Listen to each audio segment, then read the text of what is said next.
बातमी आहे मुलुंड दुर्घटनेप्रकरणी। बघा, या प्रकरणी आता 5 जणांना अटक करण्यात आली आहे। मॅनेजर, अभियंते, सुपरवायझरसह कामगारांवर गुन्हा दाखल करण्यात आलाय।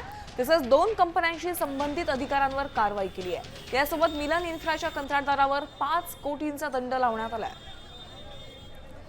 तर या दुर्घटनेमध्ये आपण पाहिलं की एकाचा मृत्यू झालेला आहे, तर 4 ते 5 जण जखमी झालेले आहेत। इमिडिएट जो कॉन्ट्रॅक्टर आहे त्याच्यावर मिलन इन्फ्रा म्हणून कॉन्ट्रॅक्टर आहेत, त्यांच्यावर 5 कोटीचं फाईन इमिडिएटली लावलेलं आहे। या कामावर देखरेख ज्यांची आहे ते GC जनरल कन्सल्टंट आहेत। हे एक फॉरेन कंपनी आहे LPG हिल, त्यांच्यावर देखील 1 कोटीचा फाईन या ठिकाणी लावण्यात आलेला आहे। या फेलियरची जशी आली तर योग्य कारवाई जो कॉन्ट्रॅक्टरवर करायला पाहिजे।